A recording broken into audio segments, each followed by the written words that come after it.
Hello friends.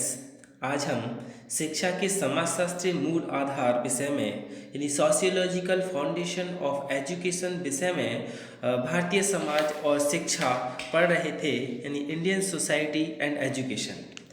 Bharatiya Samaj के दो स्वरूप थे, भारतीय समाज का परंपरागत स्वरूप और भारतीय समाज का आधुनिक स्वरूप। यानी दो स्वरूप थे भारतीय समाज के, एक था परंपरागत स्वरूप और दूसरा था भारतीय समाज का आधुनिक स्वरूप, यानी modern nature of Indian society.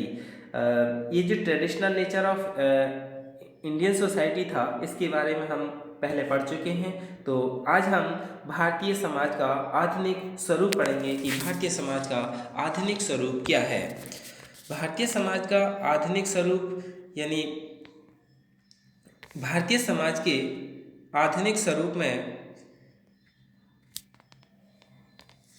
जो पाश्चात्य सभ्यता और संस्कृति है उसका गहरा प्रभाव पड़ा है, क्योंकि भारत लंबे समय तक अंग्रेजी दासता के बंधनों में जकड़ा रहा। ब्रिटिश सरकार ने भारत के राजनीतिक, सामाजिक, आर्थिक, सांस्कृतिक और नैतिक जीवन में भारी परिवर्तन किए हैं। 15 अगस्त 1947 को विदेशी दासता की लौह श्रृंखलाएं टूटी और भारत स्वतंत्र हुआ। यानी 26 जनवरी 1950 को भारत संपूर्ण प्रभुत्व संपन्न जनतंत्रात्मक गणराज्य बना और इस दिन हमारा संविधान लागू हुआ। भारतीय संविधान में भारतीय समाज की उन्नति और विकास के लिए अनेक प्रावधान किए। क्या क्या प्रावधान किए? यानी धारा 15 में घोषणा की गई कि राज्य किसी भी नागरिक के विरुद्ध केवल धर्म, कुल, वेश, जाति, जन्म स्थान या इनमें से किसी एक के आधार पर भेद स्थापित नहीं करेगा, यानी अंतर उनमें स्थापित नहीं करेगा। धारा 18 में क्या कहा था? कहा गया कि अस्पृश्यता समाप्त की जाती है और इसका किसी भी रूप में व्यवहार निषिद्ध है। अस्पृश्यता के कारण किसी प्रकार की अयोग्यता का प्रचलन कानून के अनुसार दंडनीय अपराध होगा। धारा 45 में घोषित किया कि राज्य इस संविधान के कार्यान्वित किए जाने के समय से 10 वर्ष के अंदर सब बच्चों के लिए, जब तक वे 14 वर्ष की आयु पूर्ण नहीं कर लेंगे, निःशुल्क एवं अनिवार्य शिक्षा प्रदान करने की चेष्टा करेगा। भारतीय संविधान के द्वारा अनुसूचित जाति, जनजाति और पिछड़ी जातियों के उत्थान के लिए विशेष व्यवस्था की गई। सामाजिक न्याय पर बल दिया गया और सामाजिक कुरीतियों को समाप्त किया गया। तो इस प्रकार आधुनिक युग में भारतीय समाज के स्वरूप में भारी परिवर्तन हुए हैं और निरंतर हो रहे हैं। आज यहाँ भारतीय समाज विकास की सीढ़ियाँ चढ़ता जा रहा है, वहीं वह अनेक दोषों, समस्याओं से भी ग्रस्त हो रहा है। तो भारतीय समाज का आधुनिक स्वरूप हम जान लेते हैं। सबसे पहला है जनतांत्रिक समाजवादी व्यवस्था, यानी डेमोक्रेटिक सोशल ऑर्डर। भारत में जनतांत्रिक सामाजिक व्यवस्था लागू की गई है। इस व्यवस्था में दो तत्व हैं, एक जनतंत्र और दूसरा समाजवाद। जनतंत्र में क्या है? भारत की जनता के हाथ में शासन की सर्वोच्च सत्ता है और समाजवाद के अनुसार व्यक्ति और समाज दोनों के उत्थान पर बल देकर वर्गहीन समाज स्थापित करने की कल्पना की गई है। यानी ऐसा समाज जिसमें कोई वर्ग ही न हो, यानी सब एक समान हो। भारत में समानता यानी इक्वलिटी, लिबर्टी यानी स्वतंत्रता, जस्टिस यानी न्याय और फ्रेटर्निटी यानी बंधुत्व के सिद्धांत को स्वीकार किया गया है। और सामाजिक न्याय यानी सोशल जस्टिस में क्या है कि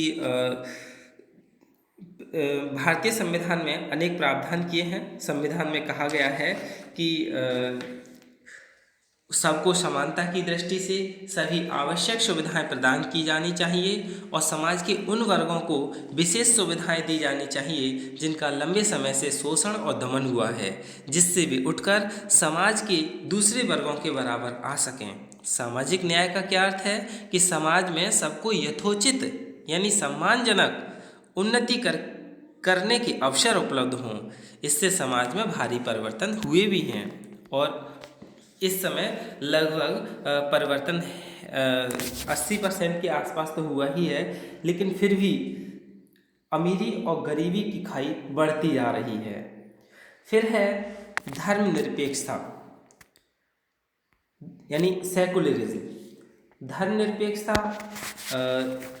इसमें क्या है, सेकुलरिज्म में कि आधुनिक भारतीय समाज की ये एक विशेषता है। यहाँ पर सभी व्यक्तियों को समान धार्मिक स्वतंत्रता प्राप्त है। धार्मिक स्वतंत्रता के कारण ही प्रत्येक व्यक्ति किसी भी धर्म को स्वीकार करने और उसका प्रचार व प्रसार करने के लिए स्वतंत्र होता है। राज्य किसी भी धार्मिक कार्य में कोई हस्तक्षेप नहीं करता। राज्य किसी भी धर्म विशेष को न संरक्षण देता है और न ही कोई सुविधा प्रदान करता है। फिर है आर्थिक असमानता यानी इकोनॉमिक इक्वलिटी। आधुनिक भारतीय समाज में आर्थिक आधार पर 3 वर्गों में सारी जनता बटी हुई है: धनी वर्ग, मध्यम वर्ग और निर्धन वर्ग। धनी वर्ग और अधिक धनी होता जा रहा है और निर्धन वर्ग और अधिक निर्धन होता जा रहा है। समाज में गरीबी की रेखा से नीचे रहने वालों की संख्या बढ़ती जा रही है। धनी और निर्धन के बीच खाई दिन प्रतिदिन बढ़ रही है। मध्यम वर्ग व्यापक रूप से उभर रहा है और अपनी स्थिति से असंतुष्ट भी है। फिर है बेरोजगारी यानी अनएम्प्लॉयमेंट। स्वतंत्रता प्राप्ति के बाद शिक्षा सुविधाओं में पर्याप्त वृद्धि हुई है, लेकिन उस अनुपात में लोगों को रोजगार के अवसर उपलब्ध नहीं हो पाए हैं, जिससे शिक्षित नवयुवकों में निराशा, हताशा और भगनाशा पैदा होती है। कोई कार्य न मिलने पर वे अनुचित और अनैतिक कार्यों के करने लगते हैं, जिनसे उनका नैतिक पतन होता है। फिर संतुलित परिवारों का विघटन यानी डिसइंटीग्रेशन ऑफ जॉइंट फैमिलीज। इसमें क्या है कि आज भारतवासी सम्मिलित परिवार की उपयोगिता को भूल चुके हैं। व्यक्तिवाद की फैलती हुई भावना ने संयुक्त परिवारों को बांट रखा है, विघटित कर रखा है। व्यक्तिगत परिवारों का जन्म हुआ है, जिसमें माता पिता अपनी संतान के साथ रहते हैं। इन एकाकी परिवारों में भी भावात्मक संबंधों का अभाव पाया गया है। यानी आज के समय में सब एकाकी परिवार ज़्यादा है और पहले क्या था, एक संयुक्त परिवार रहता था। फिर है दहेज प्रथा और बाल विवाह। दहेज प्रथा और बाल विवाह यानी dowry system and early marriage. दहेज प्रथा देश में आधुनिक भारतीय समाज की एक अत्यंत विस्फोटक समस्या है, जिसके कारण अनेक बालिकाओं को अपने जीवन का बलिदान भी करना पड़ता है। कानून बनने के बाद आज भी बाल विवाह की कुरीति खूब प्रचलित है।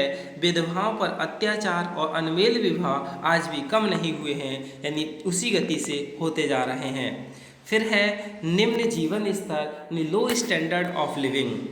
निर्धनता और बेरोजगारी के कारण लोगों का रहन सहन का स्तर गिरता जा रहा है। गांवों की स्थिति में कोई विशेष सुधार नहीं है। लोगों के जीवन स्तर को ऊंचा करने के लिए सरकार द्वारा अनेक प्रयत्न किए जा रहे हैं, लेकिन फिर भी इस दिशा में कोई विशेष सफलता नहीं मिल रही है। फिर है जनसंख्या की वृद्धि यानी इंक्रीज ऑफ पॉपुलेशन। आधुनिक भारतीय समाज को जिन अनेक समस्याओं का सामना करना पड़ रहा है, उनमें एक सबसे बड़ी समस्या बढ़ती हुई जनसंख्या की समस्या है। यानी जो जड़ है, जितनी भी समस्या हैं उसकी यही है, बढ़ती हुई जनसंख्या। इसी से बेरोजगारी बढ़ रही है, इसी से बीमारियां बढ़ रही हैं, यानी सब कुछ बढ़ती हुई जनसंख्या ही इसका कारण है। इस समस्या ने भारतीय समाज के आधुनिक स्वरूप को अत्यधिक प्रभावित किया है। इस समस्या के परिणाम स्वरूप खाद्य सामग्री का अभाव भी हो रहा है, महंगाई बढ़ रही है, बेरोजगारी बढ़ रही है, जीवन स्तर गिर रहा है, प्रदूषण की समस्या पैदा हो रही है, सामाजिक और नैतिक मूल्यों में गिरावट आ रही है। अनेक कोशिश करने के बाद भी जनसंख्या वृद्धि को नियंत्रित नहीं किया जा रहा है। फिर स्त्रियों की दशा में परिवर्तन यानी चेंज इन वुमेन्स कंडीशंस। वर्तमान समय में स्त्रियों की दशा में असाधारण परिवर्तन हुआ है। भारतीय संविधान ने सबको समान अधिकार प्रदान करके स्त्रियों को पुरुष की प्रतिद्वंदी बना दिया है। आज भारत की स्त्रियां सभी व्यवसायों की ओर दौड़ रही है, यानी स्त्रियां सभी क्षेत्र में डेवलप करती जा रही हैं। फिर है विघटनकारी प्रवृत्तियों को प्रोत्साहन, यानी एनकरेजमेंट टू फिसिपेरस टेंडेंसीज। आधुनिक भारतीय समाज में विघटनकारी प्रवृत्तियों का बाहुल्य होता जा रहा है।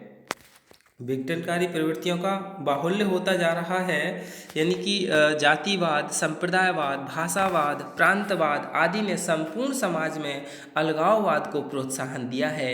लोगों के चिंतन में अंतर आया है। वे संपूर्ण समाज के हित की दृष्टि से न सोचकर अपनी जाति, अपने समुदाय, अपनी भाषा, अपने क्षेत्र और अपने प्रांत के हित की दृष्टि से सोचते हैं, यानी वो अपने लिए ही सोचते हैं।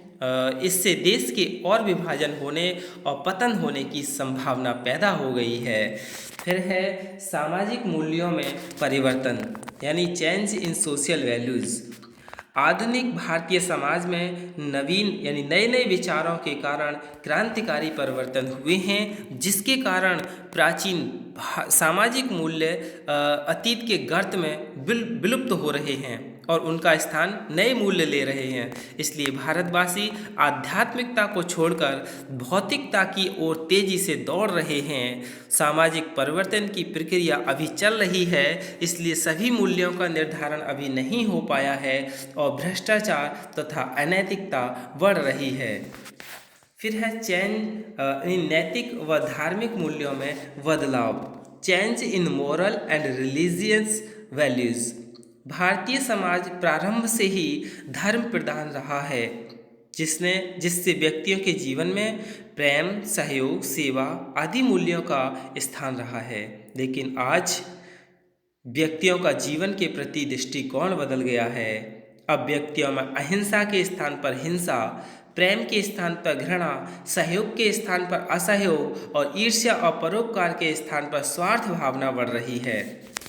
फिर है उच्च आकांक्षाएं, यानी हाई एस्पिरेशंस। आधुनिक समाज में प्रत्येक भारतीयों की इच्छाएं और आकांक्षाएं दिन प्रतिदिन बढ़ती जा रही हैं। एक दूसरे का अनुकरण करने की इच्छा बलवती हो रही है। इन इच्छाओं और आकांक्षाओं की पूर्ति के लिए व्यक्ति अनैतिक और असंवैधानिक कार्य कर रहा है। चोरी, डकैती, रिश्वत, भ्रष्टाचार आदि के बढ़ने से मनुष्य का चारित्रिक पतन हो रहा है, जिसका प्रभाव आज के समाज पर स्पष्ट रूप से परिलक्षित हो रहा है। तो इन सब चीज़ों से क्या निष्कर्ष निकलता है कि वर्तमान भारतीय समाज का स्वरूप अधिक आशाजनक नहीं है, यानी इससे कोई उम्मीद नहीं है। इसमें परिवर्तन लाना और सुधार करना बहुत ज़रूरी है। इसके लिए शिक्षा का विशेष दायित्व है, लेकिन शिक्षा ही भ्रष्टाचार के गर्त में है। न ही कहीं छात्र पढ़ने जाते हैं और न ही वहाँ पढ़ाने वाले इस तरीके के हैं। सभी जगह एक तरह से व्यवसाय के तौर पर ये सब कुछ चल रहा है। इसलिए ईमानदारी और निष्ठा से एक सुव्यवस्थित और उपयोगी शिक्षा योजना के निर्माण और उसके क्रियान्वयन की जरूरत है। यही क्या है, आधुनिक समाज में परिवर्तन है। धन्यवाद।